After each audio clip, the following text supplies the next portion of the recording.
yang mempunyai produksi telur tinggi. Kemudian sesama ayam bisa dikawinkan atau menjadi galur betinanya yang akan dikawinkan dengan galur jantan.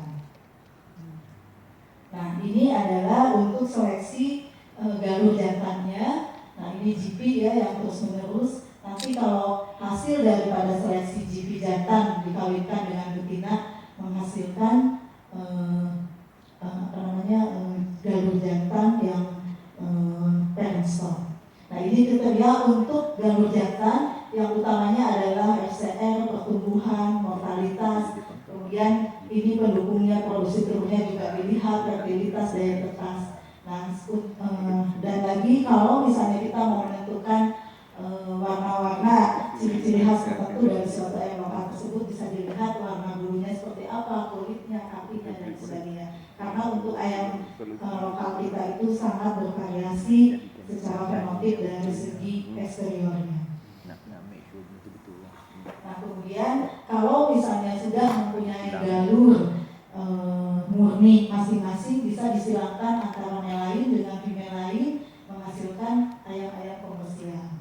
Ini adalah teorinya kalau misalnya nanti Bapak Ibu di sana akan mencoba dimulai dengan seleksi, yaitu seleksi breed tertentu, rumpun tertentu yang diarahkan ke arah seleksi galur jantan dan galur betina.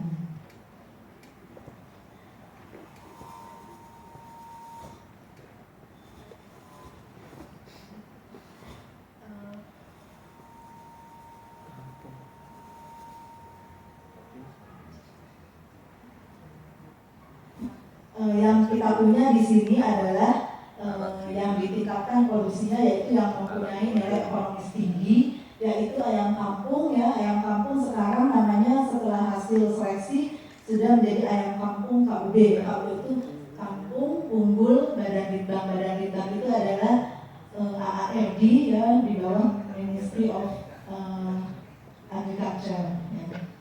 Kemudian kita punya ayam sentul sebagai galur jantannya, dan kita punya ayam gaul. Nah, ini apabila disilangkan antara ketiganya, karena ini hasil daripada dendrogram untuk melihat kekerabatan daripada ayam-ayam yang ada di Indonesia cukup jauh, sehingga akan dihasilkan nanti hybrid vigor yang bagus dari hasil perkawinan ayam-ayam ini. Jadi kalau misalnya kita mau menyilangkan, harus dilihat tujuan daripada persilangan tersebut untuk meningkatkan produksinya.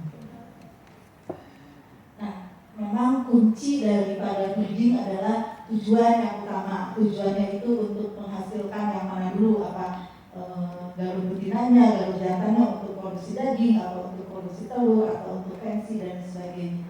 Kemudian yang paling utama adalah pencatatan, yaitu recording. Kemudian cara mengawinkannya. Nah, ini strategi untuk penyediaan bibitnya sih teorinya hanya ada dua, yaitu seleksi memilih calon bibit yang baik dan crossbreeding atau persilangan dan kombinasinya. Jadi sebetulnya hanya seleksi dan crossbreeding dengan pencatatan recording yang akurat. Nah, tadi tujuannya misalnya untuk yang pensi.